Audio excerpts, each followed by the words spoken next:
Waalaikumsalam warahmatullahi wabarakatuh. Terima kasih atas kesempatan yang diberikan kepada kelompok 6 untuk melakukan presentasi pada hari ini.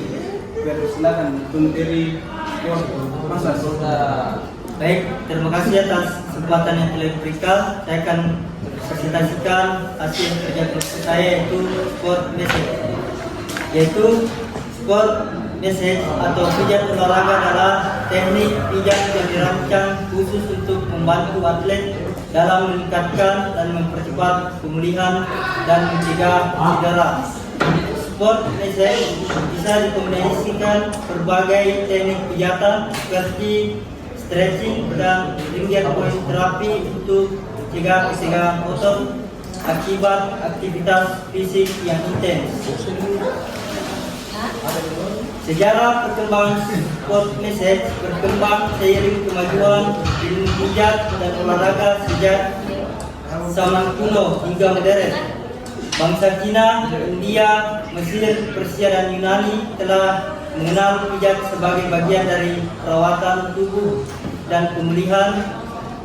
Dengan Hippocrates memperkenalkan teknik anatrik di Yunani pada abad ke-19, Dokter Belanda Johan Messier mengembangkan pendekatan ilmiah terhadap pijat yang kemudian dikembangkan lebih lanjut oleh Profesor Kurt Frank. Akhir abad ke-19, sport message semakin populer di Eropa dan diakui secara resmi pada abad 1965 di Belanda. Di Indonesia, pijat olahraga berkembang dalam latihan atlet dan menjadi keterampilan penting dalam dunia olahraga. Selanjutnya saya persilakan untuk saudara Galang. Baik, saya akan melanjutkan membaca hasil presentasi kami.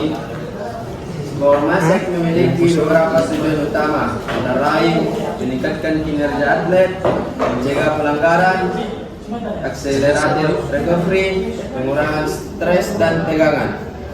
Untuk memberikan message perlu mengetahui lebih dahulu tentang cabang olahraga yang diikuti oleh atlet yang bersangkutan.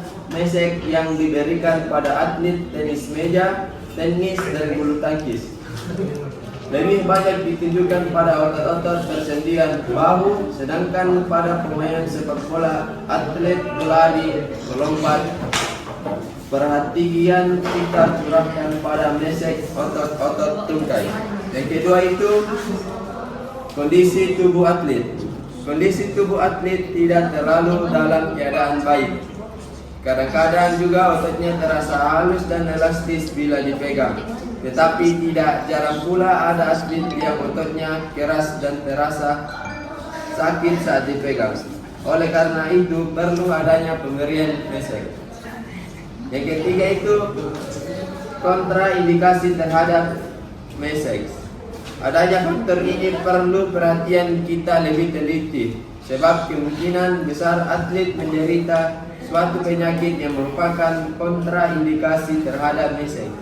Bila message diberikan, kemungkinan dapat menambah parahnya penyakit yang diderita. Oleh sebab itu, sebelum memberikan message, perlu diketahui mengenai status kondisi atlet dengan mempelajari kartu kesehatan atlet dari dokter terlebih dahulu. Yang keempat, jika dalam 30 menit terdapat 5 atlet yang perlu message, hanya bagian tubuh yang paling aktif yang dipijat. Message tidak memiliki batasan waktu tertentu, tetapi setelahnya disarankan beristirahat sebelum melakukan aktivitas berat. Yang ketiga itu durasi. Message per bagian tubuh. Bawah 15 menit, atas 10 menit, punggung 10 menit, dada dan perut 5 menit. Yang kelima itu cuaca. Keadaan cuaca mempunyai pengaruh besar terhadap pemberian message. Misalnya berolahraga di daerah yang beriklim dingin akan lebih banyak mengalami cedera pada otot dibandingkan dengan berolahraga di daerah tropis. Baik, saya akan melempar ke saudara Muhammad Yusra untuk melanjutkan membaca hasil presentasi kami. Baik, saya akan melanjutkan presentasi dari kelompok kami. Hal-hal yang harus dimiliki sport message. 1. Memahami anatomi dan fisiologi tubuh. 2. Teknik pijat yang cocok. 3. Adab keolahraga tipe. 4. Keterampilan komunikasi yang sangat baik. 5. Kebersihan dan profesionalisme. 6. Pengetahuan cedera dan rehabilitasi. Terima kasih. Baik, terima kasih. Untuk kelompok 6 sudah melakukan presentasi. Kita akan membuka sesi tanya jawab. Silakan dua pertanyaan.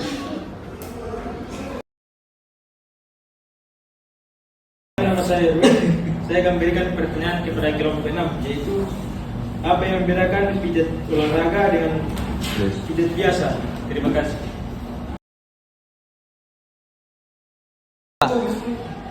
Perkenalkan, nama saya Rais dari kelompok 6.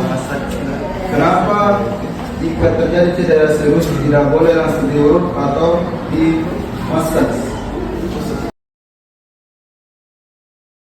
Terima kasih saudara Irwin atas pertanyaannya, dan saya akan menjawab apa yang membedakan pijat olahraga dengan pijat biasa. Baik, sementara pijat biasa biasanya bertujuan untuk merelaksasi seluruh tubuh dan meredakan stres secara umum. Pijat olahraga secara khusus menargetkan kelompok otot yang sering terlibat dalam olahraga.